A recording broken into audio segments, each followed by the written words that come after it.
Momentarily for class solidarity, cash circulating, give the masses back its currency. Greed from elites, oligarchs stay fed, deep state, fake fed. Everybody break bread. Racism, homophobia, sexism, religion in this melting pot we live in. Time to build a new system, unionize labor rights, highlight the issue. Talking heads left is best. The saga continues.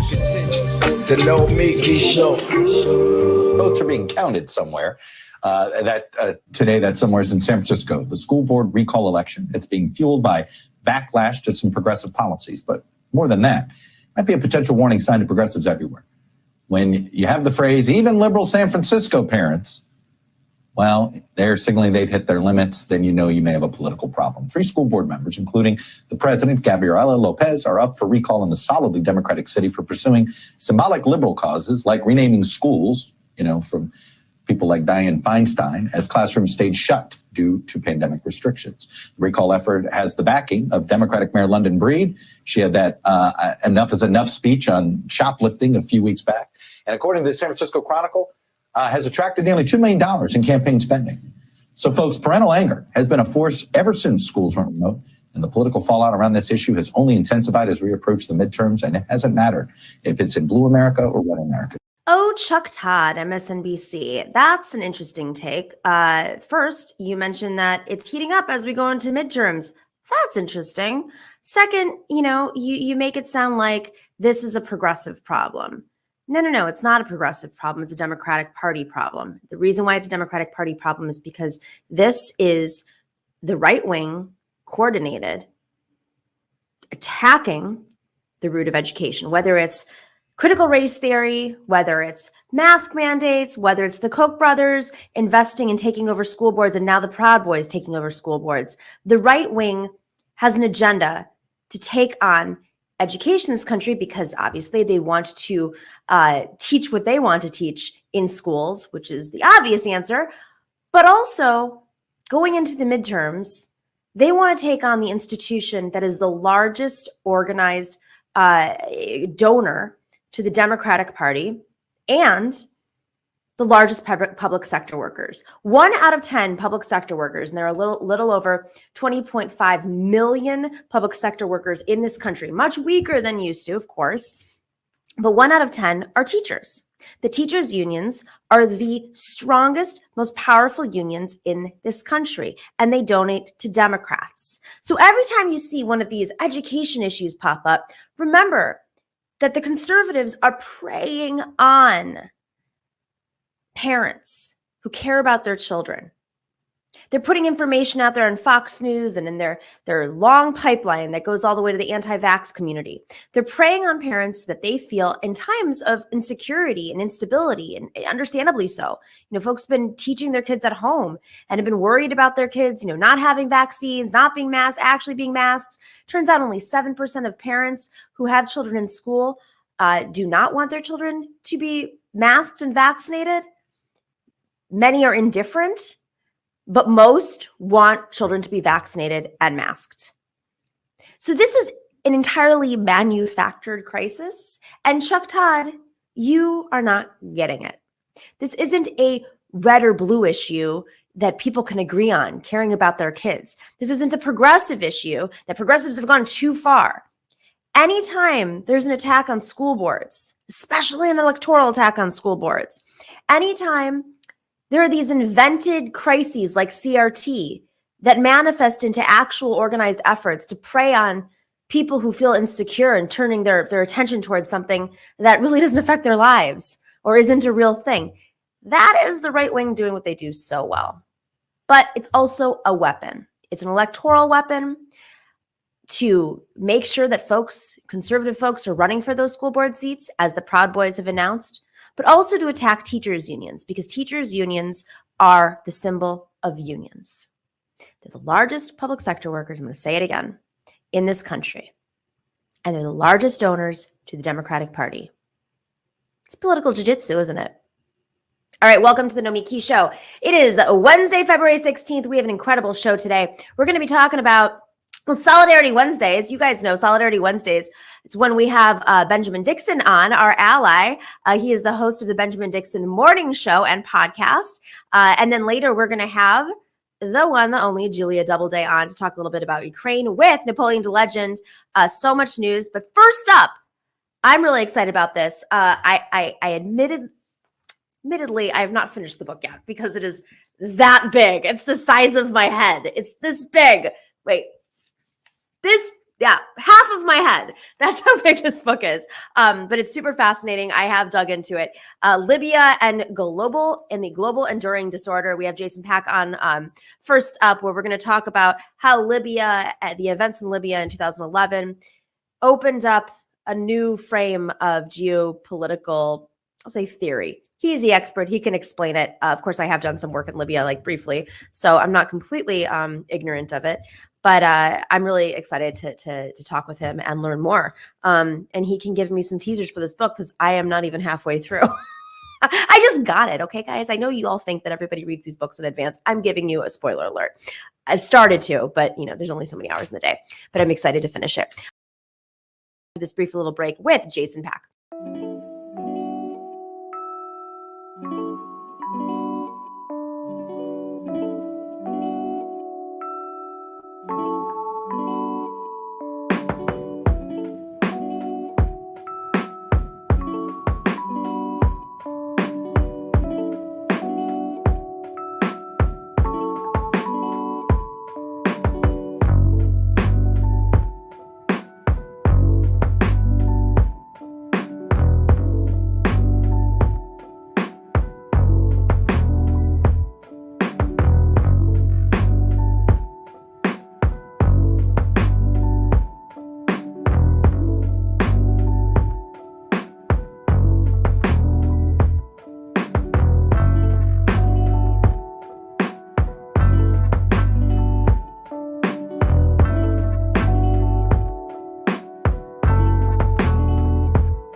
Welcome back to the Nomi Key Show. Jason Pack is a non-resident fellow at the Middle East Institute and the founder of Libya-Analysis LLC. His articles have appeared in the New York Times, the Wall Street Journal, the Spectator, Financial Times, Foreign Affairs. In this is another one, and I love this as a Greek. In 2008, he won the World Championship of doubles backgammon, and he's the author of Libya and the Global Enduring Disorder. Welcome to the show, Jason. Pleasure, and important to point out that I did play a Greek team in the finals of the World Championship of Backgammon, and I was interviewed by Greek Vice News, and it was a very, very funny experience, coffee housing and getting into that comedy with these Greeks. I will have to go check that out. That's a whole other topic for another time, but definitely grew up playing backgammon with my grandfather. Nice, and I like as we get into the incumbent psychology of the power holders that we need to understand, I think games like backgammon and poker really can give us an insight into why people don't want to solve collective action problems and get out of the way of their own egos. So you can jump into it however you want. All right, so let's just start off with oh man, there's a lot of misinformation about Libya, and I specifically use misinformation because anytime I mention Libya on the show, I get lots of weird responses from people online, and I'm not sure how much of it is actually coming from folks who don't have malintentions, and that I think is a reflection of the geopolitical world we live in today, where there are lots of tools being used to disrupt democracy, disrupt organizing, propaganda, et cetera, et cetera. So I guess I'll just start off with what happened in Libya, briefly. What happened in Libya in 2011? Of course, this was under the Obama administration. What happened and why, just free flow, like why was that kind of the marking point? Sure. I don't like to focus just on 2011, but when you said that Libya is the first petri dish of the global enduring disorder, I want to make clear for your listeners and watchers, I argue that we are no longer in the post-Cold War world. We are in the post-Cold War world. And this new world doesn't have the certitudes either of the bipolar universe of the Cold War or the American hegemony of the early post-Cold War period. And it's not that Libya was the key changing moment, the dynamics that unfolded there, but rather the dynamics that we now all are familiar with first began to exhibit themselves in the way in which the Libya regime change and NATO no-fly zone, I don't believe it's an intervention, but the no-fly zone unfolded because it was not led by a coherent Western bloc, nor was it led by a coherent group of actors on the ground in Libya. Coordination failures meant that a suboptimal outcome came about. And that's really, really different than what happened in Iraq or Afghanistan. Right. And I want to stress that what happened in Iraq and Afghanistan was the wrong decisions being made in the Pentagon and Foggy Bottom and intervened and imposed on, another country and all the blowback that came from that. However, the Libya failure is not that. No decisions that were coherent were made in Whitehall, Foggy Bottom, and the Pentagon, or at the UN. Rather, you had a new coordination failure between the French pulling in one direction, the Italians in another, the Qataris and the Emiratis fighting it out in Libya. And then this led to the first Libyan civil war in 2014-15, where the country bifurcates in two prime ministers, two governments, and really zero government. Then another civil war in 2019-2020, frequently called the Second Libyan Civil War or the War for Tripoli. And now, again, just as of last week, we're in a situation with two prime ministers again. And who is even recognized by the UN is unclear. And this kind of enduring disorder, Nomiki, this is extremely different than what we have seen in the Cold War and post-Cold War periods. I just want to toss it out there that it would have been impossible if Gaddafi died or was overthrown in the 1980s, that in the civil war that would ensue, the French and Italians were on opposite sides. It was not something that we would ever have allowed to happen. So that is an example of how fundamentally different the global enduring disorder is from the previous geopolitical realities that preceded it. So going back to 2011, it's been it's been 12 years now, hard to believe, or it's 11 years. When this is obviously the Arab Spring, and Libya was in a little bit of a different situation than Tunisia and Egypt. Can we just focus on this for a second so folks can understand why the conditions were unique? What was happening in Libya? Why did things go in a different direction? And of course, can you explain the NATO no-fly zone too, just for folks to understand that? Sure. I mean, roughly put, first in Tunisia, then in Egypt, a series of popular uprisings erupted largely over economic conditions and unemployment against neoliberal economic policies in Egypt and Tunisia that had led to certain kinds of unemployment and greater stratification.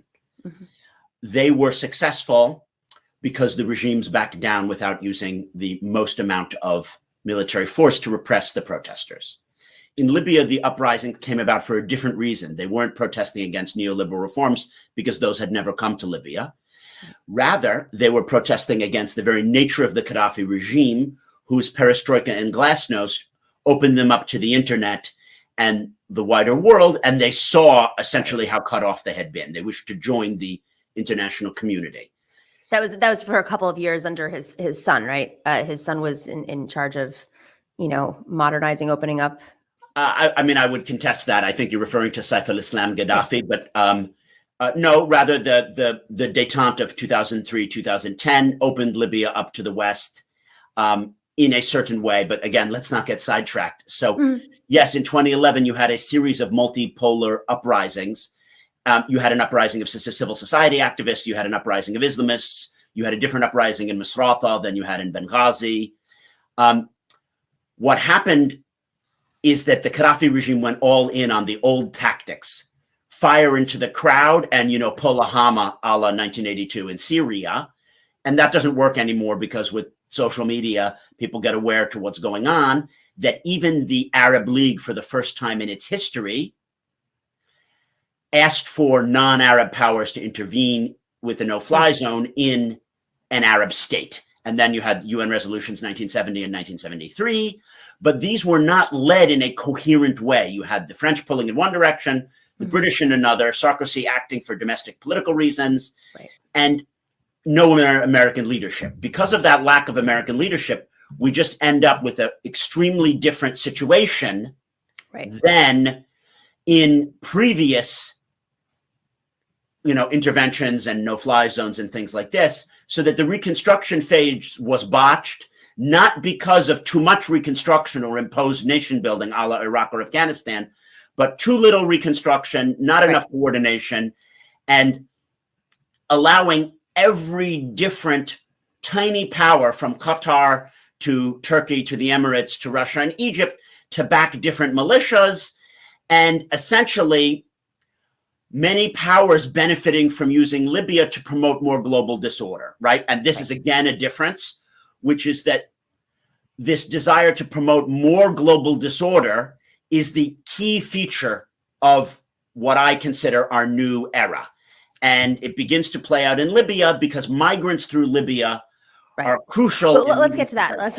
You guys are going to break it down and say, so back on the ground in Libya, right? In 2011, weapons facilities were being targeted.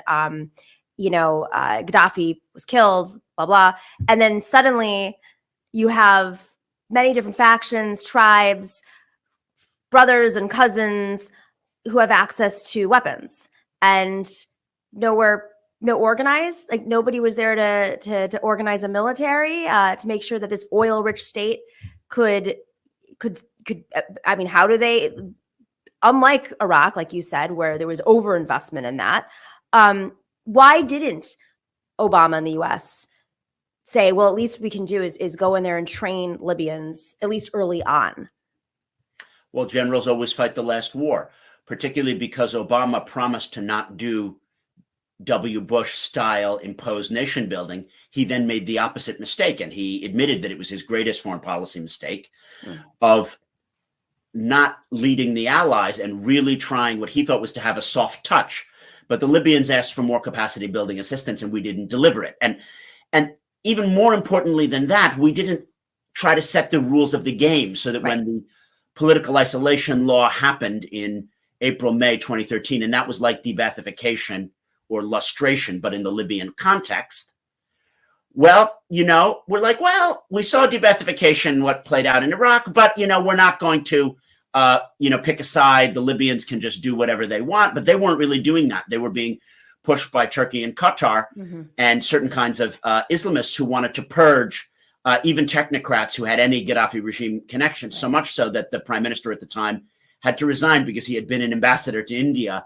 It made no sense. And we didn't impose any rules of the game. And in fact, to make this clear for your audience, I see a direct line between the events in Libya and Syria and Brexit and Trump. If there's no implosion of the Syrian and Libyan states, it's impossible to imagine a world in which there's Brexit or the election of Trump, because it was the migration issue in the UK, which really the fears of hordes of migrants, which allows that kind of neo-populism to culminate in Brexit. And then in America, without the death of my very close friend, Ambassador Chris Stevens in Benghazi on September 12th, 2012, you can't see the rise of neo-populists on the right because Jeb Bush and Mitt Romney are too polite to use the death of an American ambassador to get to chance of lock her up.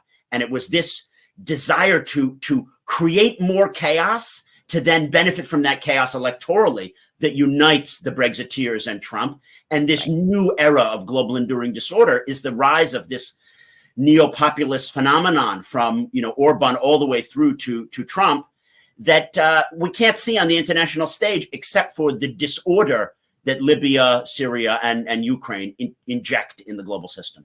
So was the Arab Spring and really the effects of Libya the beginning of tensions with NATO, within NATO?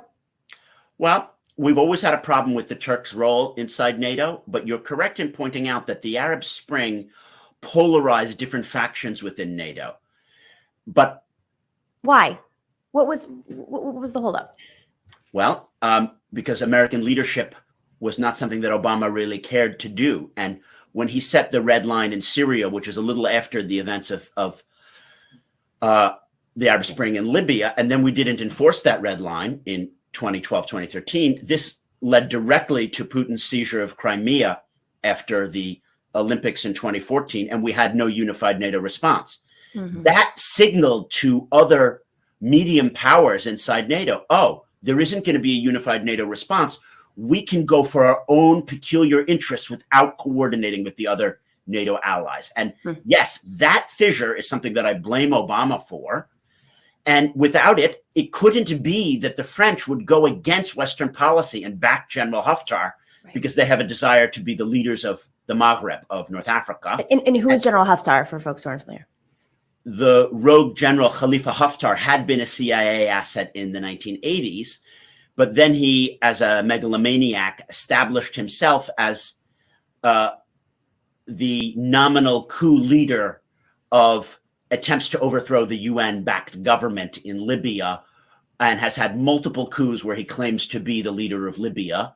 He obviously isn't the sole leader of Libya, that culminated in his attempt to take Tripoli by force from April 4th, 2019 to June 2020. And although the UN recognized government was under attack and all Western countries pretty much were required to defend it, the French sided with Haftar, covertly, of course. Why? While the Italians sided with the UN-backed government as their most important Western supporter. So this shows you how much the world has changed, that in a hot civil war, you can have French-trained and Italian-trained troops opposite sides of the same civil war. But why was France doing that? I mean, now you see okay, this is Macron. easily explainable, Nomiki. People in America forget that they are going through what Florence Gaub calls their George W. Bush moment. They had the Bataclan terrorist attack. They had the Charlie Hebdo attack. And both Hollande, despite being on the left domestically, and now Macron being arguably on the center right, are going through a W. Bush moment. They're projecting power into Mali. They're doing every kind of covert counter-terror stuff abroad. And they wish to be the counter-terror player, primarily in North Africa, but even in the Middle East. So because of this Francis W. Bush moment, Haftar can be our vehicle through which to project French power as being a French mini hegemon through a kind of Gaullist foreign policy approach. So they're very happy to thumb their nose at NATO and the EU, just as General de Gaulle tried to thumb his nose at NATO on many occasions. So it's for this reason that if they can be leaders, they want to lead on the Libya file. They don't care that they're screwing other NATO allies. And this never could have gotten to this level if we had an appropriate amount of American leadership as existed in the Cold War or post-Cold War periods. And it highlights, as I pointed out, the extent to which we're in the global enduring disorder. I want to rewind just a little bit and talk about the role of ISIS and this is again an oil-rich state. It's for folks listening different than Egypt, for instance, or Tunisia, which makes it very geopolitically sexy, I guess is a way of saying it. So ISIS didn't really have an existence, weren't they? They were pushed out, or some extremist forces were pushed out by Gaddafi, and then the fall of Gaddafi created an opening. Not having a military, for instance, created an opening. Well, obviously there was no ISIS during the Gaddafi period, but you could say that in Libya, more traditional or conservative forms of Islam have always predominated, whether it was the Senussi Sufi order in the East or the more traditional Maliki versions of Islam throughout Libya. There's no tradition of anything approaching Salafi, Hanbali, Wahhabi Islam in Libya. It's always been an external force. About 200 or 300 fighters had come back into Libya from Afghanistan and Iraq, and they did make a nucleus of jihadi fighters who participated in the attacks against Gaddafi through the Libyan Islamic Fighting Group, or the Muqatila. And yes, there was a base in Derna of these Islamists in 2012-13. But unfortunately, because we didn't have our eyes on the prize, we in the West and in neighboring states kind of radicalized the situation by backing one group against the other in Libya, and then getting very, very short-sighted in attempts to push ISIS out of Mosul and Raqqa, and looking at what was going on in Libya as, oh, it's just a counter-terror issue if we can just push ISIS out of Sirte, who was first in Derna in 2014-15, and then had its third largest base globally in Sirte in 2015-16. You know, just the short-sightedness of the global enduring disorder is, oh, if we can, push them out of Sirte, we don't need to defeat them as a force. And that's why they were able to take refuge in the southern desert. And you are seeing a resurgence of more ISIS attacks recently. There was no coordinated effort to use the fact that 99% of the Libyan people obviously oppose any form of jihadism, and 99.9% oppose ISIS.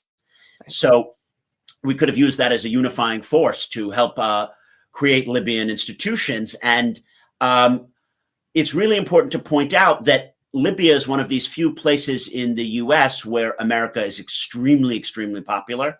There were polls in 2012 where Libya topped Canada as having the most favorable impressions of the United States, right? So they're always crying out for us to be more involved in helping build the electricity grid, getting, their oil infrastructure up and running, but also working with the various militias to make a national army and do the SSR and DDR that's needed to keep jihadis out. So, for those who see America as this imperialist country that where were those polls coming from?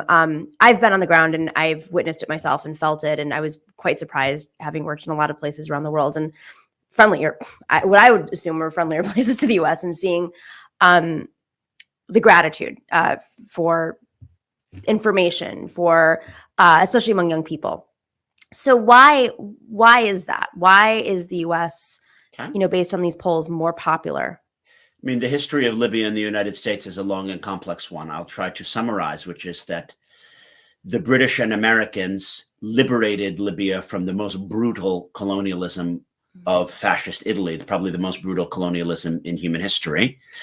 And then we supported the Senussi monarchy, where the U.S. not only had military bases, but was fundamental in building the Libyan oil infrastructure.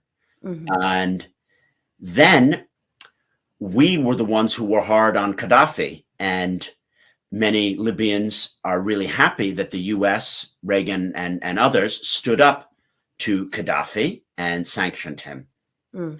So that's an important background. But then in 2011, we didn't do any high-handed nation building. And yes, some Libyans are happy that it wasn't kind of imposed capacity building assistance, but many others wanted to have more American-led assistance, or at least setting the rules of the game for what constituted legitimate Libyan authority. And it's important to look at the fact that Libya is a very different kind of state than Iraq or Afghanistan. Libya is a state that's created by the UN. It's the first state ever created by the UN, and it has a unique relationship to the international community. You could say that Libya's sovereignty is not unconditional the way that other sovereignties are unconditional. It is a sovereignty that emerges from the UN process led by Adrian Van Pelt from 1949 to 1951. So after 2011, Libya again found itself in a situation where its sovereignty is mediated through international institutions. And Libyans would be happier if America was willing to lend an extra hand to make sure that that inherent international sovereignty was exercised reasonably, rather than being fought back and forth in a tug of war with Turkey and Qatar on one side and the Emirates, France, and Russia on the other side. The Libyans don't enjoy that they are a petri dish where these new global disordered fights are playing out. So now that we are in this, we see it playing out, and I can see, based on your writing, how much changed since then. What is, I know it's not easy to say in 5 minutes, but what is a solution? How, especially given Putin's, flexing his muscles and at least in a symbolic way partnering with Xi Jinping, and Bannon building a team of allies from Erdogan to Putin to every single bad actor you can think of. How do we get out of this with NATO cracking? Yeah, I have to say, I wouldn't put my money on things getting better before they get a lot worse. That said, I'm happy to be moving more towards solutions. I've been appointed a senior analyst at the NATO Foundation in Rome, and I'll be having my own podcast working on solutions. I think we need a new kind of coalition or leadership. There isn't going to be an American hegemony, and calling for it makes no sense. There isn't going to be a traditional Western alliance run by NATO, but we can see maybe an alliance where people care about things like climate change and tax havens and the increasing inequality of the global system, and wish to see consensus leadership. That consensus leadership has not been called for. I see, maybe differently than many listeners to this show, I see identity politics and wokeness as detracting from the real threats that we have.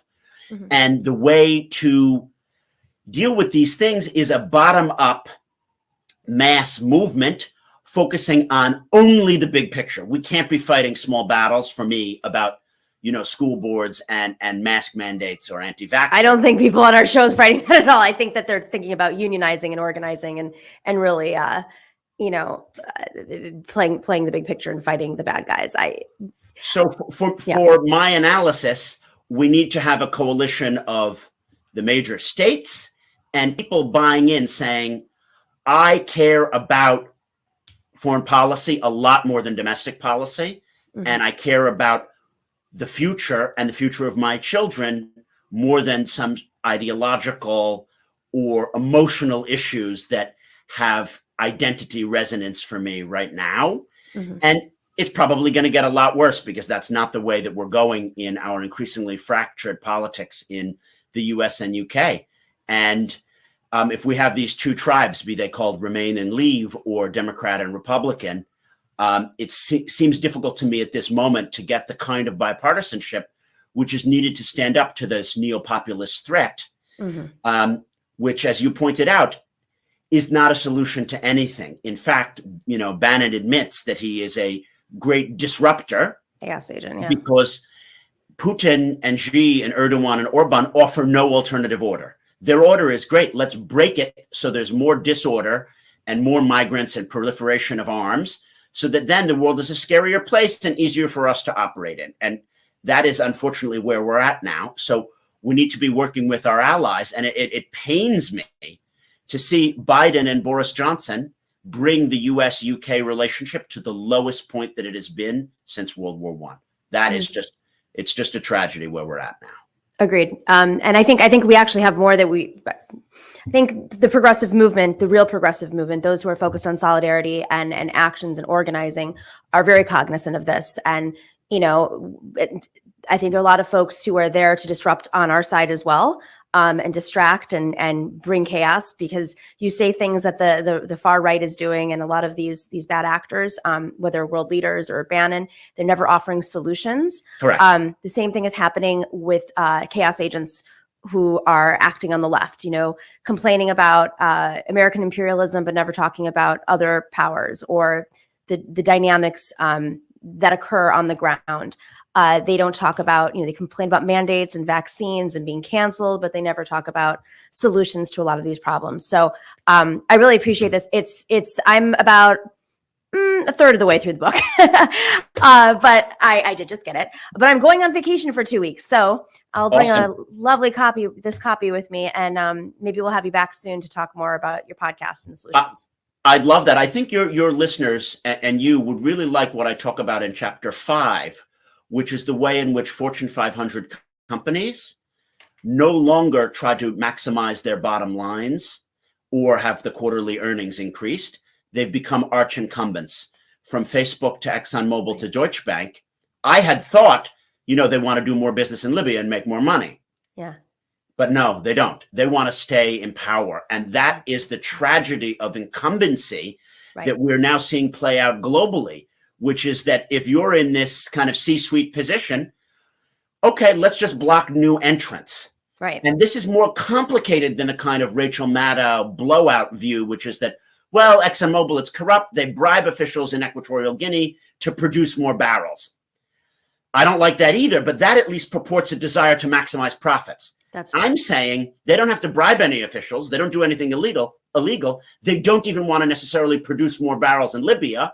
They just want to fight change and progress, because then it's a world where they're not necessarily in the leading industry or the leading player in that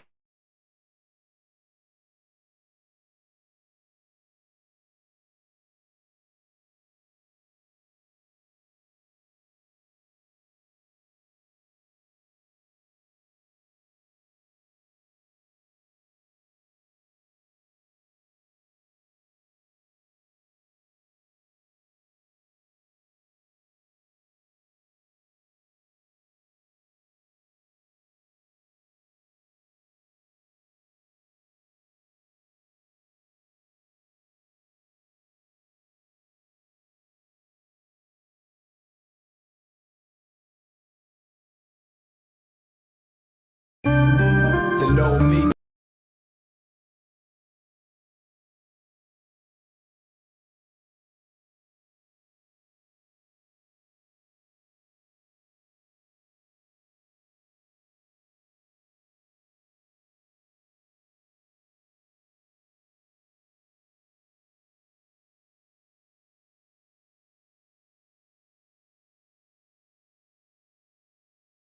Necessarily produce more barrels in Libya. They just want to fight change and progress, because then it's a world where they're not necessarily in the leading industry or the leading player in that industry. Okay, we can just freeze things as they are because we have the WhatsApp number of the central bank governor, and occasionally he pays us. We don't even care that our payments come late. And that experience that I had, I think really resonates with some of the things you talk about in episodes I've listened to, which is that there's so much dysfunction in corporate America. We can't even use the traditional means to describe that dysfunction, which is about, oh, they're trying to maximize profits. No, it's much worse than that. Yeah, absolutely. Really fascinating. Check out the book. We'll have the link up there. Jason Pack, really appreciate it. And I'm excited to have you back on to discuss more. Yeah, it was a real honor, and this was really fun. I look forward to next time. Have a great vacation. Thank you so much. I'm not even supposed to say it, but I'm going on vacation, guys. Take care. All right. We will be right back with the one and only Benjamin Dixon.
Welcome back. It's Solidarity Wednesdays. You love it. It's the day where I wake up early. No, I wake up my normal time. I just put makeup on.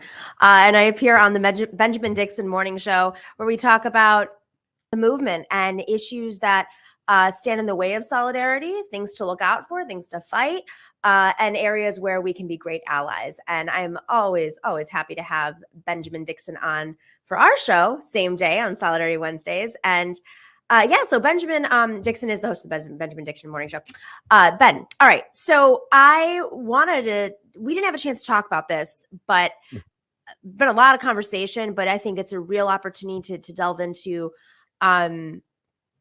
how we can be smart when looking at these flare-ups. And our previous guest talked about this. You know, there's a lot of distractions out there that get in the way of, get us to fight each other, create chaos, but steer us off course of the really focused work. And I see this trucking situation. The truckers in Canada, we've covered this before, have been organizing protests to protest the mandates, right?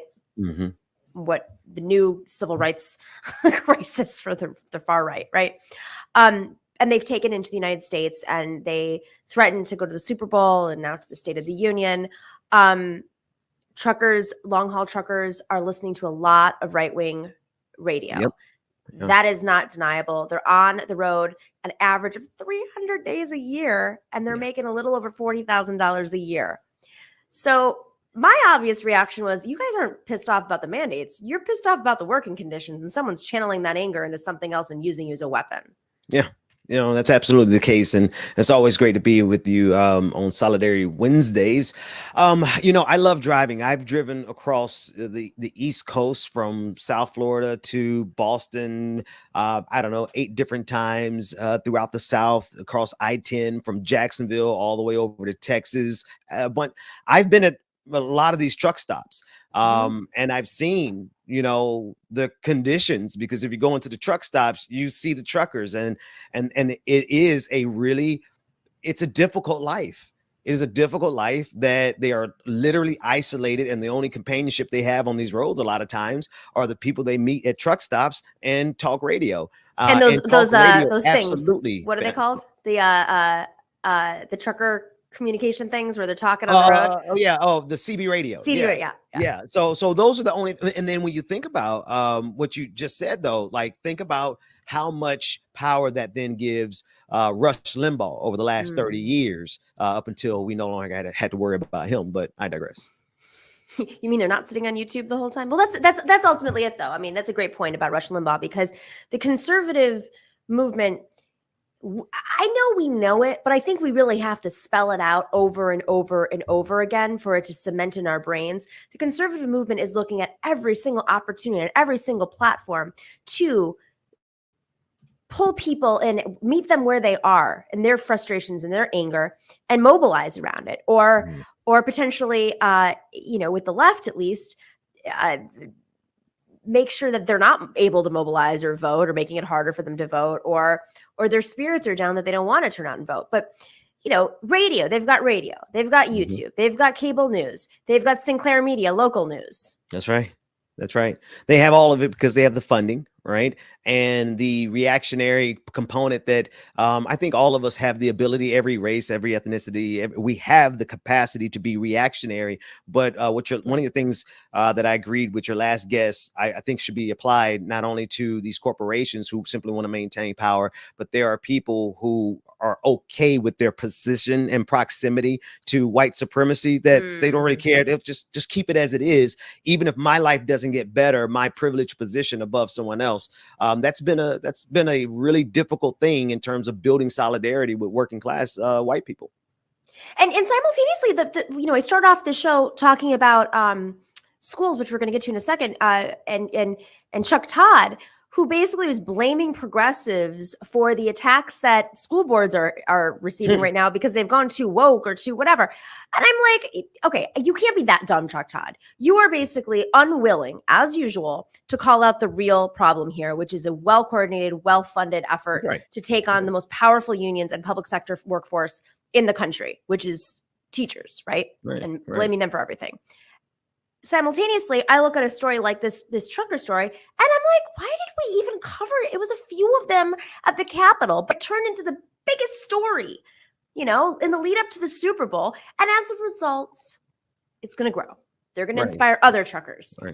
Right. And I mean, that's because this is the game. So Chuck Todd, he would never admit it, but Chuck Todd is himself a beneficiary of white supremacy, white male supremacy, to be to be accurate. He's not on the cutting edge of journalism, yet he has his position. And so if you think about it, from his default position, the status quo is fine. Right. He's okay in this system. And a lot of media outlets, they're simply fine. They have enough money to go to whatever brunch they want to go to get whatever penthouse that they want. They have what they need. And so now they just need to sustain it, which requires clicks. They cannot sustain their lives now without clicks. And these truckers give them all the clicks that they want, because the right wing in this around the world is ready to consume these false narratives of faux oppression from white, I mean, don't get me wrong. Trucking life is oppression, but you're being oppressed because of the capitalism part of it. Right. Yeah, exactly. If there was a great opportunity, maybe that's the alternative. Maybe there are a few truckers out there who want to start unionizing, although it's hard because they're not all in the same place. So that's right. It's actually two different forms. Starbucks was really effective because it was a small community in stores. There were a lot of stores. It could spread faster. It was easier to convince, a few 20 workers in one store than an entire Amazon workforce in which they can fire, a third of it, or hire in another, 500 to come in to disrupt the vote. It's just the opposite with trucking. It's when would you unionize? You don't always see the same people. Is it at the truck stops? Is it over the CB thing? radio? The CB radio. Yeah. But it's a great opportunity. I mean, I don't even know how you would unionize. Who are you working for? Are you an independent contractor? But it's about conditions. If I could, that's exactly why the corporations have moved. See, I also grew up in the deep, deep south of Mississippi, and I got a chance as a young child to see the distribution operations of Walmart, right? They had no problem showing us all their trucking operations because we were just country bumpkins. But Amazon got smarter and say, okay, we're not going to be directly responsible for that distribution. We're going to start outsourcing it. And Amazon is just one example, but it carries out throughout the entire trucking industry. You no longer have these major corporations who are holding that distribution responsibility. They've outsourced it to independent contractors for that exact reason: less liability, and obviously it's much more difficult to unionize. And there's less regulation. Exactly. Shippers are having the same issue. When you're out in the open waters, a lot of these first off, the federal laws don't apply. There's international laws which basically lack any humanitarian aspects, human rights. John Oliver did a really great rundown of how the cruise industry functions. It's horrifying. If you have a chance to go check that out, I'm sure you can find it on YouTube. But simultaneously, a lot of the companies that own the shipping companies are based in countries that are almost entirely deregulated. So they can get away with actual murder. They can keep these ships in one location on the water for weeks on end. And they're using a lot of labor from Bangladesh, from India, in which they've promised jobs, and it's actually slave labor. The working conditions are abysmal. I mean, I think these stories, just in this era, we have a new progressive era. These stories are important because it creates a human face with the policies that we're fighting. And then it also, I think, I don't know, I mean, I'd love to hear your perspective on this. It makes these ridiculous things the Republicans are saying seem even more so ridiculous when you see that someone was basically forced into slave labor to make sure that you got your 35th jean jacket or whatever it is that you're buying on Amazon. That's the thing. I shudder to think how much of the labor that is being exploited by our truckers is carrying junk that nobody actually even needs, and how much of this slave labor that still exists to this day is for junk that people really don't need, but because we have been conditioned since birth to be great consumers, we just got to click and get the next thing. Consumer-based economy. Well, I want to end with a story that highlights just the strategic aspect of the Republican Party and the conservative movement. This has been a topic of conversation in New York City. And when I ran for public advocate, I remember I was asked a question related to this, and I literally answered based on Diane Ravitch, who's I talked about education experts. I basically took their language and just answered with the official education language. And there was a big debate, and there has been a big debate in New York City in particular, over whether or not essentially affirmative action, I'm going to simplify it for folks, should apply to specialized schools. And I am a big believer in affirmative action. I think that they want to take away these tests because they think that the Asian community is being discriminated against because they have a higher number of attendees. And that's just fundamentally not right. There's a lot of research behind this. Well, it turns out in this New York Times piece, they unveiled that there's a conservative movement that is behind a lot of these fights. And this is, just to give some people a background here, standardized testing that had once been key to admissions was eliminated in a lot of these schools. In Alexandria, Virginia, this is the one they're talking about specifically. Top students were admitted from a cross-section of schools, and weight was given to poorer students as well as students learning the English language. Now, those policies are at the center of a federal lawsuit filed by an organization called Coalition for TJ with the aid of Pacific Legal Foundation, a conservative group that is taking on public high school admissions. They filed similar suits in New York and Montgomery, Maryland. And essentially we're not talking about private schools. We're talking about public schools, specialized schools, magnet schools, arts and science schools. Is this just about controlling the education system, or is there something else happening here that's leading us down a path of exhaustion over things that we should have settled decades ago? Well, I think that's the perfect question for this exact story, right? Because I've actually followed this phenomenon for some years. This is not the first time that they have tried to pit the Asian American community against other minority communities. particularly as it pertains to acceptance to higher education. First time I've heard it on a high school level, but I get it. Magnet schools are very competitive. I'm sure I beat out quite a few people to get into my magnet school. Anyway, that was pointless. The point is this: they don't only want to control education.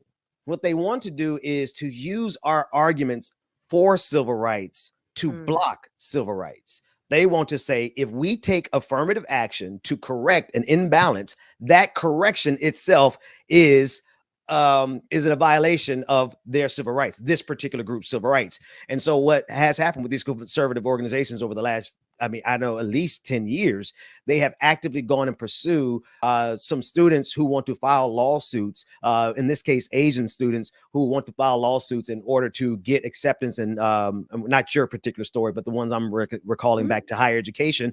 They wanted to get acceptance into those schools like Harvard or Yale or whatever. And they use a lawsuit process to kind of do it. So this is just them, conservatives, not the Asian American community, but conservatives trying to create that wedge between other minority groups and Asian Americans.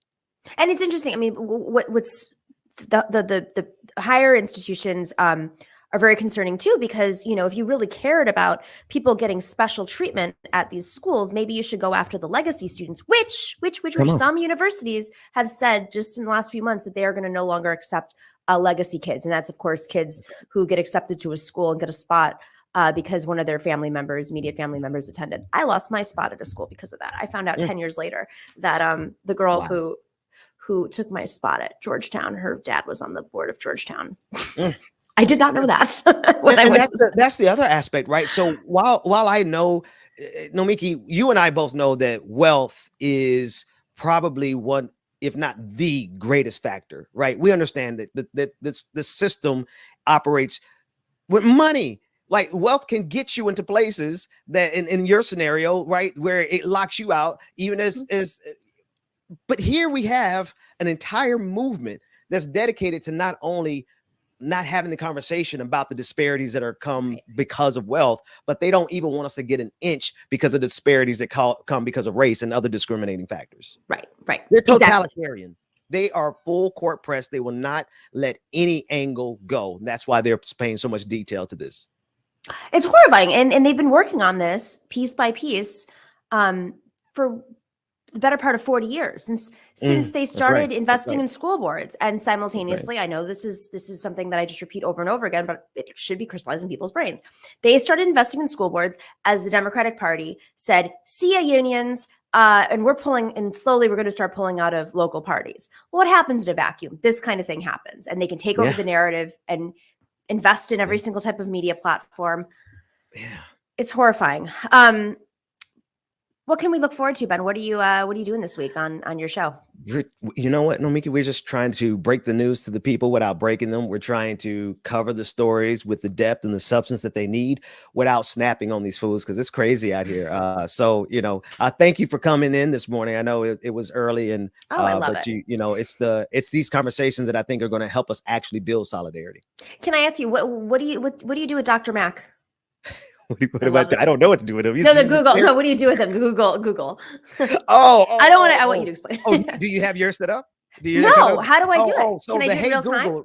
Yeah, the Hey Google. I mean, we just asked Google what happened in Black history, and Dr. Mack has created this comprehensive calendar, 366 days of Black history, and every day we get to start our show asking Google what happened today in Black history. That's amazing. So is this a setting you put into your phone, or? No, if you have any Google device, like any Google Nest or any Google Assistant device, you could just ask it, and it's already in there. I love this so much. It's brilliant, really brilliant. So every time I come on the show, I learn something about Black history. It's amazing. That's it. Thank you, Ben, for joining us today for Solidarity Wednesdays. Always a pleasure. I look forward to the next time. I will see you after my my little vacation. So enjoy, get some rest. See you when you get back. See you soon. Take care. All right, we'll be right back with our incredible panel, Julia Doubleday and Napoleon da Legend.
All right, welcome back to the Nomiki Show. I have a couple shout outs to do.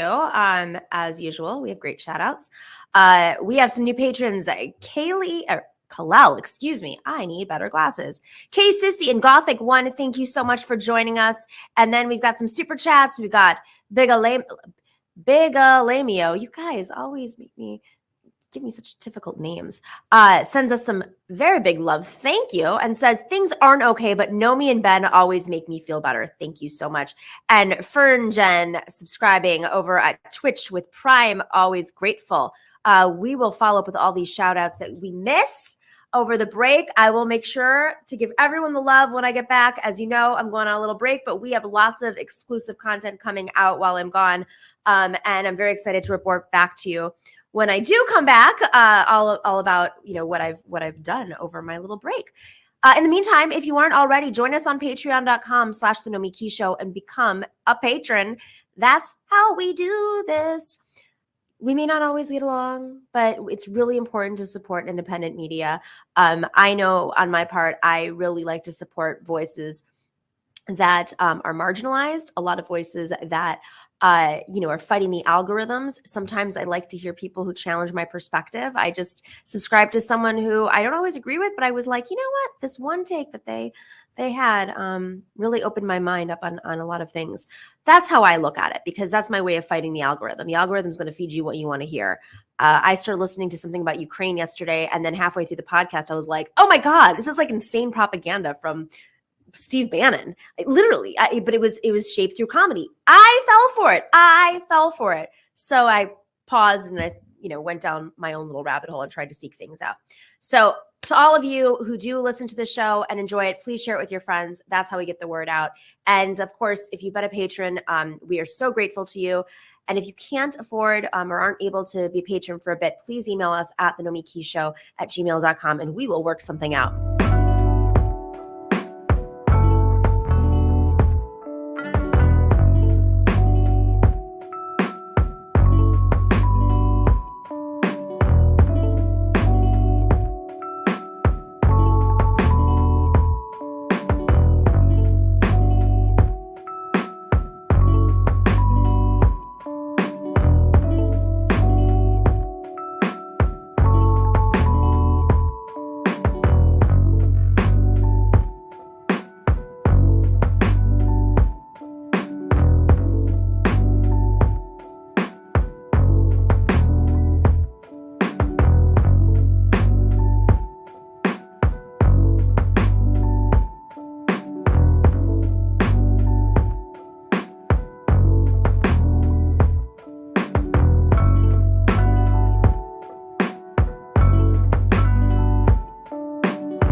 All right, our panel is here. We've got Julia Doubleday on from an undisclosed location that she doesn't normally live in. I don't know if we can say that.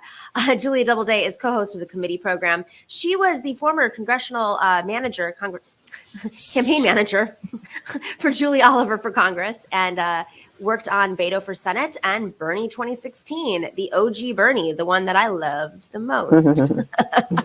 And then we have Napoleon da Legend, who is a hip hop artist and rapper and producer. Got a great background, French, American, in Germany right now still, right? Still, yeah. I got to tell you, there's so many people who compliment our show songs. So if you guys don't know already, Napoleon da Legend, this is his work of art, our theme song. We got a compliment, I think, earlier today when I was in pre-tape. So I should start writing those down and sending them to you, just like the shout outs. No, it's cool. It's all love, I did it inspired by what you do, and that's just a reflection of it. Oh, we feel the same. So, guys, I want to touch on the state of the movement.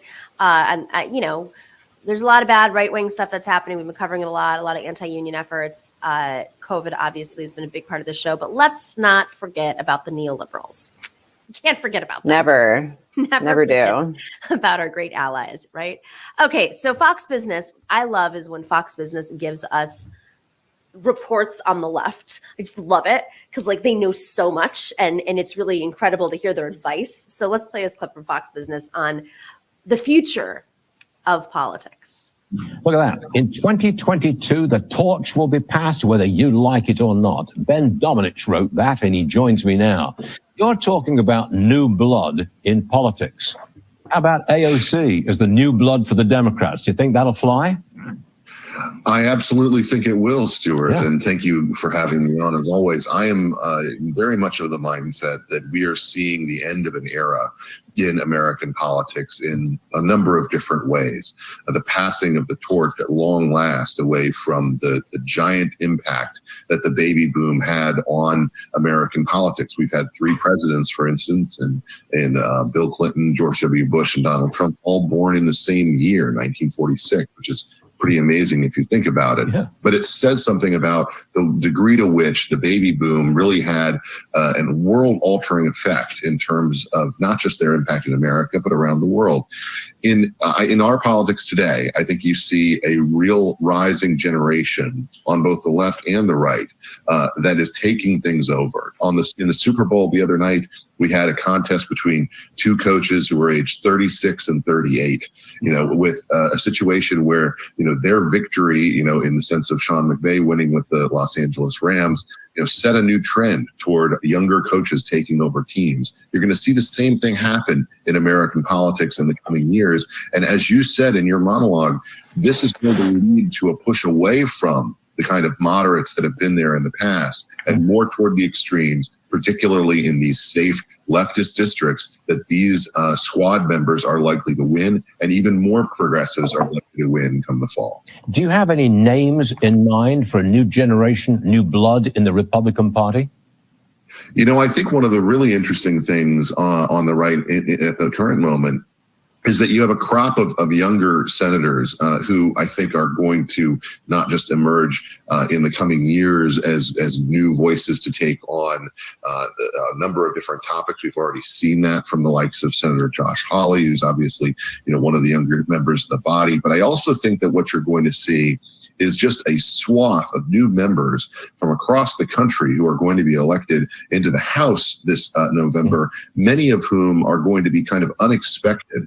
And they're going to mark a shift away from the older way of doing things. There's going to be increased challenge for older members who've been there for a long time against new blood. We've seen this in the past in the Tea Party era, and I think that we're going to see it happen again this time around. What they do to the party and the impact that they have could really adjust the list of priorities that Republicans have, not just in the new Congress, but in 2024. I'm a baby boomer. I think we kind of made a mess of politics, actually, and I'm quite prepared to pass it along to a new generation. Please do. All right. If you do a better job. Breaking news. Stuart Varney has been canceled. Baby boomers are canceled, guys, and time exists. All right.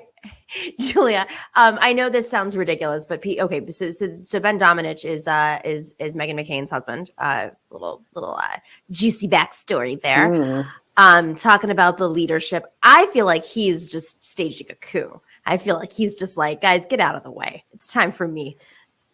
I think what he's talking about is broadly correct, like accurate. I don't think it's as much like a passing of a torch as it is like a wresting of the torch away from these people, because none of the boomers seem willing to give up power. I mean, you have like Feinstein, who's 1.5 million years old, who I don't even think she is a boomer. I think she's whatever the older one. That's true, actually. Yeah, no, correct. The representation we have is just so disproportionately ancient, and like, of course, that is having an impact on our politics. We're talking about what the climate is going to be like in 50 years and whether it's going to be livable, survivable. And all the people that are making these decisions are thinking about their retirement, their stock portfolio, and they know they're going to be dead in 50 years. I mean, they don't have any, dog in the fight of whether the planet is habitable in 50 years because they're not going to be here. And I do think that makes a difference when you're thinking about these things. Well, they want to be on one of their 5 yachts, and they want to really, they don't want one of their yachts seized, mansion.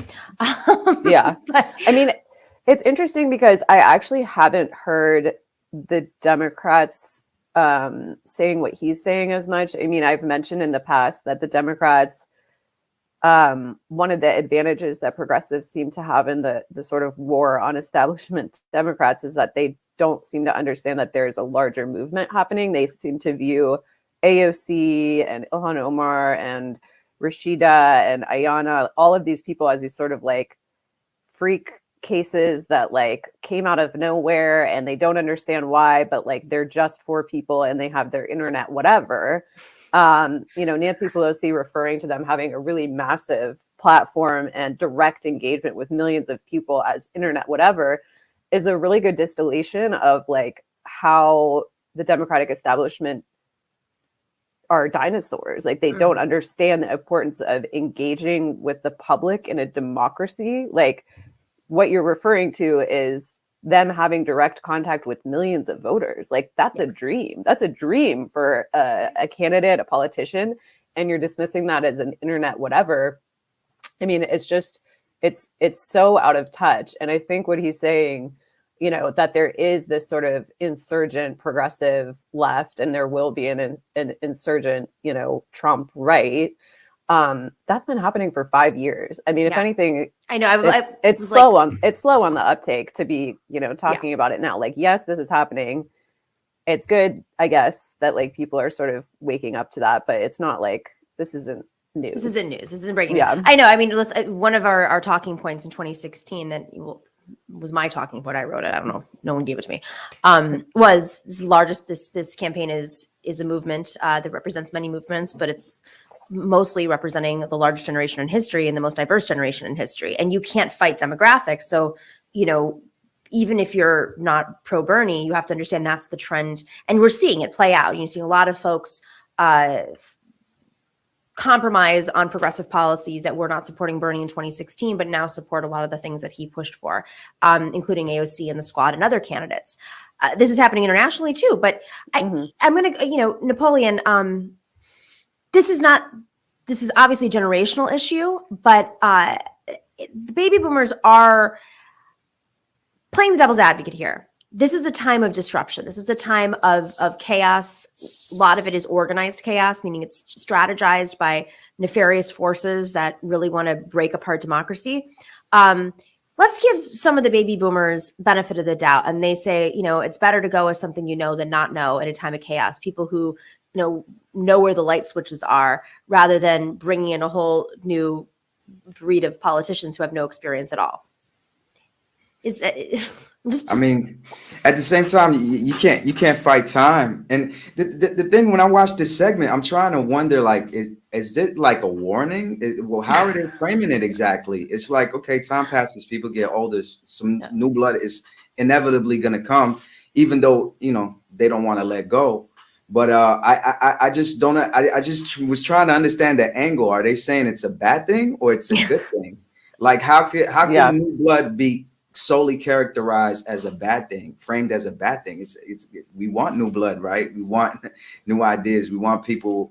We want the old guard to change. But I'm just trying to understand like the framing. But I guess it's on Fox Business, so they're trying to scare people, saying that a whole bunch of like inexperienced people are going to come in or something like that. I'm just trying to understand where they're trying to go with this. Yeah, I mean, I think we'll get to the next segment, because juxtapose this with AOC's projections about the next 10 years. I think the right wing is trying to bring Pete Buttigieg is a very unique Republican for his age demographic. It's rare to find a centrist Democrat who's under the age of 40. It's rare to find a centrist Republican under the age of 40. Josh Hawley, who he referenced, is, Nazi light, whatever you want to call it. And he's a public figure, so I can say that, so don't sue me. but I think they're trying to kind of bring in more of the reasonable business type of Republicans into their fold, so that the AOCs don't come in and the really bad Proud Boy types. Let's play this clip of AOC and her projection for the next 10 years. Ron, your take on an interview that Congresswoman Alexandria Ocasio-Cortez did with David Remnick of the New Yorker. This is a clip where they talk about the future of our democracy. Here it is. You used a phrase earlier in the midst of this. If we have a democracy 10 years from now, do you think we won't? I think there's a very real risk that we will not. I think what we risk is having a government that perhaps postures as a democracy and may try to pretend that it is, but isn't. So when she said that, I immediately thought of the Democratic Party. This is not a show where we always shit on Democrats, but one thing I can say for sure is the Democratic Party, the institution of the Democratic Party, is really skilled at pretending that they're doing something when they're not actually doing anything, and then winning when the other side really overplays their hand. How does that work in geopolitics specifically? Like how can that even function when you have so many actors with different goals to break apart our democracy internally and externally? Napoleon, you're in Europe. You're watching this all play out right now with Ukraine. I'm curious. Well, your question is how does that? I just didn't understand. Yeah, I mean, how does that work? Like, if this game of not really existing, but it's just like a name. It's just like an empty vessel. We're very well funded, have a strong military, but the curtain's being pulled back, and whether we saw it in the Democratic Party itself or the Biden administration, Democrats are starting to see it with the Biden administration, or frankly, the world recognizing that that big American empire exists. We know that, but like, well, I think the answer is that it's just a matter of time. I think it's a ticking time bomb, to be honest with you, because I don't see how they could keep playing this game for an indefinite amount of time where people are actually calling it out. Like if somebody like AOC is actually calling it out, that's significant. And shows like us, we're talking about it all the time. And like you said rightly, it's happening all over the world. Like I'm seeing what's going on in France, and a lot of people are feeling powerless in the sense of they don't feel like their votes mean anything. And that's been going on in America. A lot of people don't participate, and I could only see it getting worse. So it's I mean it's not either they're gonna be greedy and keep going like that and think they could play that game forever, or they're gonna wake up and do better. Mm-hmm. Well, I mean, so Julia, Napoleon says they don't participate. It's almost like a self-fulfilling prophecy too. You have voter laws that prevent a lot of folks from voting easily, because the Democrats are just like do while the Republicans, annihilate the country. But simultaneously, people don't feel like the Democratic Party is fighting for them. So why even show up? Because it's not much different than the Republicans. Well, I have a couple thoughts. First of all, what AOC said, was nuanced. She said maybe it will seem like we have a democracy, but it'll be democracy in name only. I mean, I think we already have that. Like, I don't think there's any analysis that finds that what the public wants is enacted by the government. Like, we don't have representation. What we have is an oligarchy that's been like studied and shown. What rich people want is what happens, and people know that. I also think there is a little bit of a false framing, as Republicans want to destroy voting rights and Democrats are really, really pro-democracy and they want to protect voting rights, because the reality is we see it in their primaries.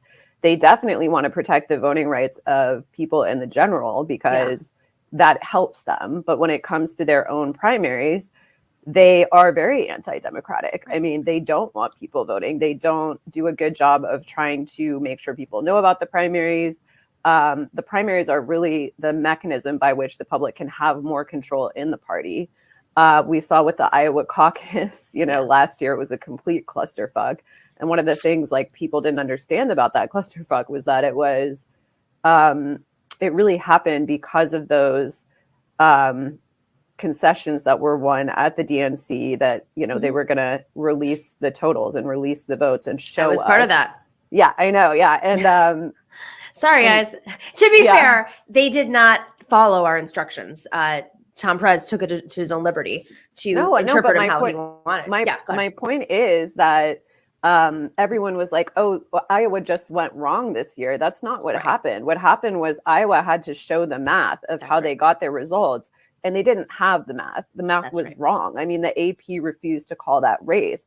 And then you have Mayor Pete on TV, you know, that night claiming victory when like a third of the votes are counted. Same guys on MSNBC months later talking about how Trump is destroying democracy because he's claiming, you know, a victory when all the votes aren't counted. You did the same fucking thing, bro. Like, that's exactly what you did. And not only are you on TV saying this, nobody's calling you out for it. Like, nobody in the Democratic Party is like, Mayor Pete, do you remember when you declared victory when you hadn't won an election?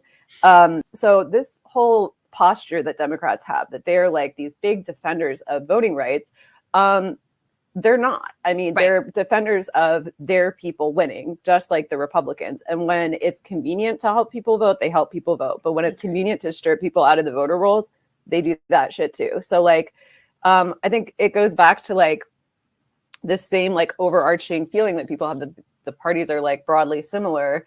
You know, when Trump is president, it's kids in cages, crocodile tears. And when Biden's president, it's don't look over there. You know, I mean, it's don't repeat the CDC, how many cases are of COVID there are, how many people are in the hospital. Like, come on. At least he's polite. At least he's polite. You know what I mean? Trump is disrespectful. You know, this is somebody that talks nice. Right. Now we've got a really polite pandemic. It is the exact same situation. Your new podcast's name, Polite Pandemic. It's the exact same situation, but we have the entire news media just gifting Biden with all of this coverage about it being over, which is totally at odds with the reality of people dying constantly. You know what I think is it makes a lot of folks upset is this just isn't sticking anymore. You know, even the largest donors to the Democratic Party, who are like the last in line for the institution, have said that they're no longer going to donate to the party and to institutions if they don't focus on voting rights, which of course they didn't do. So this is dismantling very quickly. And it's almost, you know, as much as the right wing has overplayed their hands in many cases, aka, you know, the terrorists storming the Capitol, and the RNC endorsing it. Same thing with the Democrats. They are so used to being in power and not being checked or controlling the ones shouting on the sidelines that they don't realize that the ones shouting on the sidelines have built a movement. Going back to our original point about generations, it's part of it's generational, and part of it is just the material conditions where people are rising up. But when like the wealthy class of donors is like, "Yo, voting rights? I thought we were for that. When did I? Huh?" Right. Get real. All right, I want to shift gears because I'm a New Yorker, and it's just too juicy. It's too. Sometimes we need a little humor. Do you guys remember Anthony Weiner? We all remember Anthony Weiner very well. Little too well. I don't recall what that is. You don't remember Anthony? Thanks for setting it up, Napoleon. You're a good player. Yes, and I'm being honest, though. I know the name, but I'm like, who's that guy? I don't know the story behind it. He was a congressman. He was a Queens congressman. Is this a twist, or should I tell him? Well, we're gonna show the thing, but he was a Queens. I'll give you the basics, and then you can add the extra, the color, whatever. Guys, I've been doing pre-tapes nonstop. My brain is not functioning. Anthony Weiner was a congressman in Queens. He was known for being one of the most progressive congressmen before the squad. He was like buddy with Jon Stewart. Used to go on the Jon Stewart show. They had a little shtick going. I loved seeing him on there. Anthony Weiner was also married to Uma Abedin, who is the right-hand person to Hillary Clinton. Anthony Weiner was running for mayor of New York City in the same election that de Blasio was running in. And some things started to twist. He was the front runner. Very charming New Yorker kind of attitude, like, you know, in your face. If you know anything about Mayor Koch, just like would insult you he insulted me to my face. I was once in the green room of New York One and going on to talk about Bernie, and he goes, "Bernie who?" And then I said, "Bernie Sanders." He goes, "Bernie who?" And I'm like, "Oh God, shut the F up." Anyways, okay. So Julia, do you want to add the color to this conversation? This man cannot stop showing his penis to people. He cannot stop. He is unstoppable.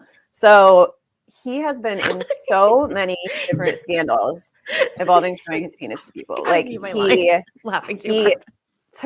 he didn't, we don't know that he had any physical affairs, but he kept taking pictures of his penis, sending it to women. And then he had a big comeback where it was like, I'm so sorry that I keep sending pictures of my penis to people. I am back now. I'm running. I think it was actually the mayor race or the governor race or something. He came back again. It was the mayor's race. You're right. They made a documentary. You guys got to watch this documentary. So good. It's called Weiner, which great. I mean, he's literally living out his name. This. Yes. It's called Weiner. And the documentary was supposed to follow like his comeback. And instead what it follows is how he still can't stop sending pictures of his penis to people. Like literally in the middle of the campaign, another scandal breaks that he was doing it again. So then he has another press conference and he's like, I have not sent out any new pictures of my penis since January 1st or something. Like there's some arbitrary cutoff date where he's like, that's when I stopped. And then there's another scandal and more penis pictures come out. Like it just like happens like 15 times. And his poor wife is like there kind of with this like painted on smile on her face. Like, yeah, okay, it's going great. Meanwhile, and he had a young child. And one of the times he sent a penis, his child was on the bed with him. Yes. Oh, wow. And okay, but it gets worse. And then in the documentary, he's very delusional, which is pretty common to candidates. But like all of his consultants kind of start dropping him and they're like, you should drop out. And you see that he has all these yes men around him that are like, no, like you're still gonna win. You know, he ends up getting like 2% of the vote or something. So but he ended up getting like no votes.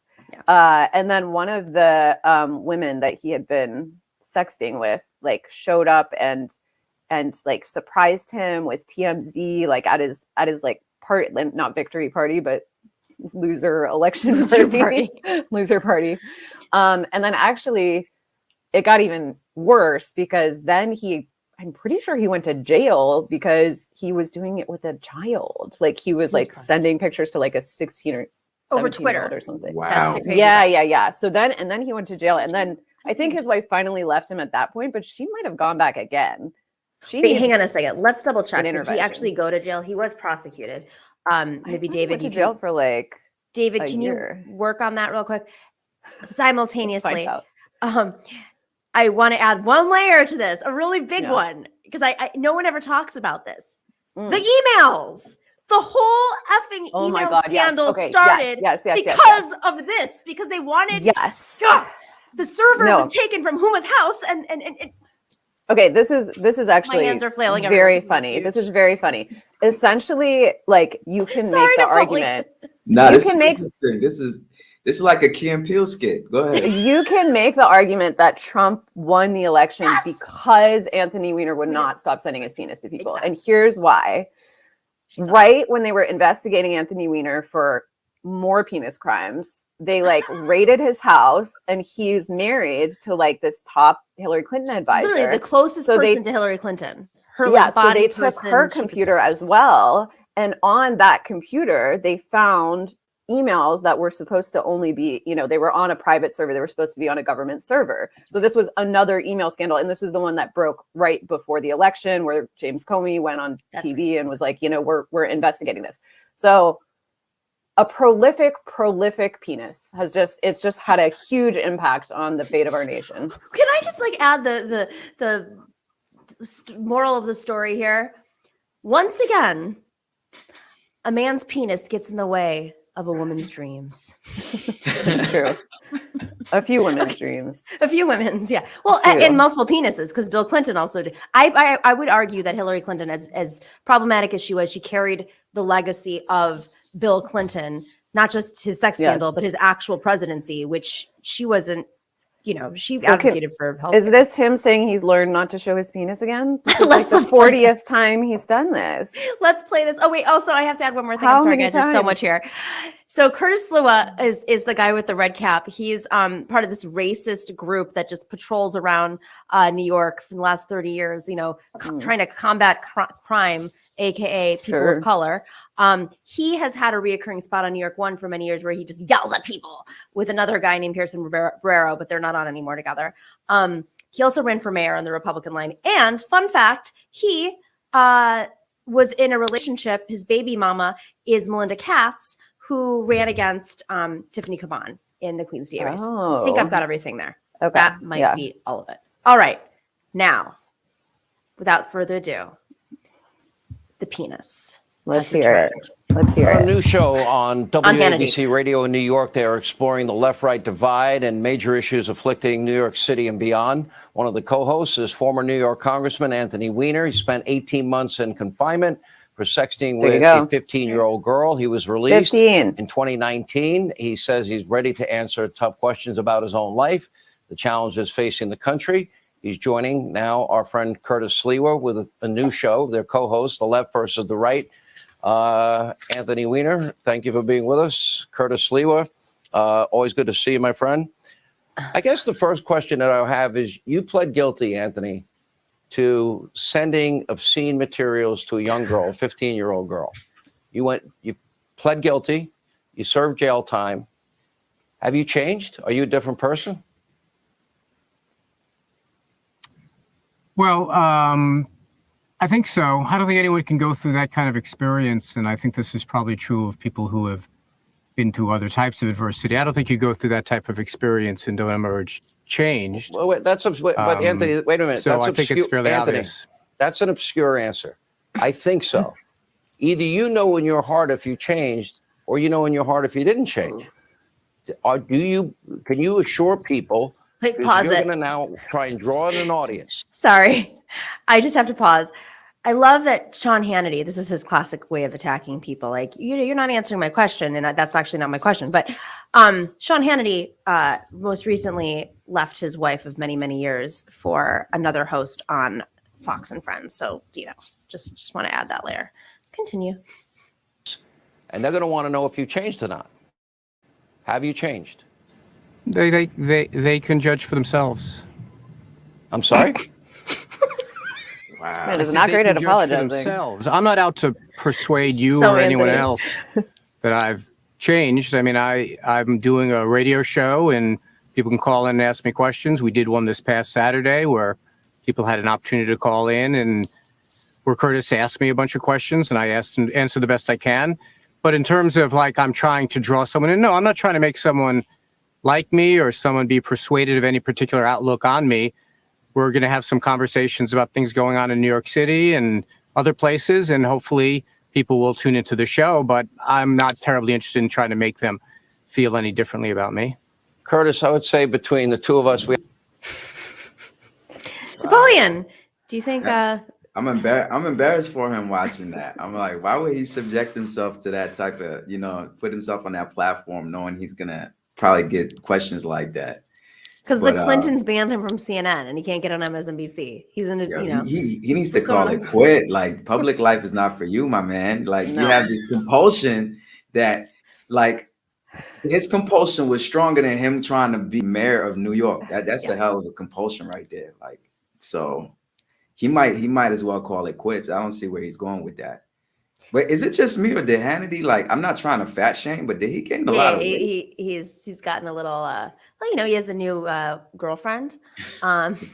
He can get comfortable. Man. This man, Anthony Weiner, what a bewildering human being. Just what a bewildering human being. Like, why are you on TV? I mean, this should put the nail in the coffin of cancel culture. Because first of all, a white man clearly can't be canceled. This man went to jail. This man went to jail for sexting with a 15-year-old. And our nation's response is like, let's get this man back on TV to talk about politics. He has good judgment. Like, why are we asking him about anything? This is crazy. Why does he have a job? Like, no. He's got bills to pay. Cuckoo. Listen, it's cuckoo. He has alimony, I assume. Listen, he could do what other folks do, write a book. But the most mystifying thing about Anthony Weiner, I would write a honestly book. read the book. I mean, I would totally read it from the beginning to the end, because he also is very snarky. But the way he answered is just so Anthony Weiner. It actually is similar to my conversation with him in the green room, where he was like, Bernie who? And then I finally snapped at him, and what I asked? And I was like, the guy who got 46% of the vote in New York, your home state, where your mother-in-law couldn't seal the deal and we had no operations, whatever. He's this is a classic Anthony Weiner. He doesn't care. But what you said about cancel culture, the worst form of white male this is exactly what they do. They rebound and they have that padding and they have absolutely no humility about it. And they partner up with some of the most ridiculous, folks in the political space, in media, like to choose to go on Hannity. There are a lot of different shows you could go on. Hannity? He's not. I mean, I guess the Republicans feel like, if they want to, I think when they choose Democrats to put on the air, they want to choose like people who either can't argue well or are sickos, I guess. they're like, here's the other side. It's Anthony Weiner. This guy has to be delusional to like think he could just, get on these type of platforms and look good or redeem himself. And he doesn't even have anything prepared for these type of questions. Like you could tell he was surprised. So it's just for him to already have that backstory that you guys illustrated and to go through all these, sending these pics of whatever for these years. And then these young girl come back out and back on TV and I have nothing to say about it. Like, that's crazy to me. Like, that's the type of guys that are in power, that have held positions of power. That's crazy to me. Or maybe he knew very well. I mean, he didn't want to go on Hannity, or he knew he had to build that side of the audience. And he depends on the money. That it's sort of like a Rising situation where the Hill's rising. He's promoting the show on there. He's promoting a show with Curtis, the other guy on there, and Curtis's base is more Hannity. And I don't know, maybe they're going on MSNBC or not, but he knows very well he's going into enemy territory and he needs to get that audience. So he's just going to give them as little as possible. There's that aspect too. I don't know where they're going for their left audience. Maybe nothing. Maybe he's just doing a full Hill Rising. He's running away from his real destiny, which is to promote an OnlyFans page. That's his trajectory. That's his redemption. I agree. That's the only thing he should be doing. The Anthony Weiner OnlyFans. Tell me that's not a great Everyone idea. can get a piece of the penis. Incredible idea. Everybody goes home. He has happy. the name. He has the history. He has the name. Built-in audience. I have a question for you. This is a real legal question. If anybody's a scholar in the law, if somebody is underage that goes to an OnlyFans page and sees Anthony Weiner's penis, whether he didn't seek it out, but he's just just there for all to see. I think that's an OnlyFans legal issue, not a Weiner legal issue. Got it. Okay. I think this is but great. yeah, that's a good idea. Prolific penis. Congratulations, Anthony Weiner. Maybe we should have him on the show. I bet you he would say yes, guys. I think he would be a glutton for punishment. I'd be like, listen, I just want you to talk. I'm not going to ask you any questions. The floor is yours. You got to watch the documentary because I think you really hit the nail on the head with the delusion thing. You see like the delusion of how he like stays in the race. Oh my gosh. And we forgot one of the funniest parts of the scandal was that his fake online name, which I think he should use for the OnlyFans, Carlos Danger. That was his alter ego, Carlos. That's crazy. Danger. And it's so sad because you see his wife, Huma, who's very demure. She doesn't, completely opposite personalities, and she's sitting there making fundraising calls for him, and I'm just like, get out! Get out! If Hillary is your mentor, do not take her advice in this moment. Get out. You can divorce him and still run for Senate. You make a great point though with these men in positions of power, because it's kind of like they almost can't lose. Like they really these guys can't. Getting right back on TV after all of this. It's just like, what does it take? And no wonder they act like the way they act, because they can't do no wrong. I see that a lot with a lot of like certain celebrities and stuff. They do so much things and people still love them. You can't tell them anything bad about the person that they grew up loving or something like that. It's kind of like the same dynamic. Kanye. Well, you see what I'm saying? And he's breaking down. He's melting down right now. That is a real thing. But there's some people, I know we you have to can't wrap. tell them nothing. I was talking to somebody yesterday about Kanye. I'm like, yo, I like his music, but his antics outside of music, it's like I could do without. And the person was like, but he's a genius. You know what I mean? And it's just, so what? Like literally a woman could dye her hair a different color and they'd be like, she's done. She's Right. she has 16 Pulitzers and an Oscar and an Emmy. Right. I mean, literally Cynthia Nixon. Let's just use her as an example. Cynthia Nixon had every award you could possibly get. And Andrew Cuomo was like, she's just an actress.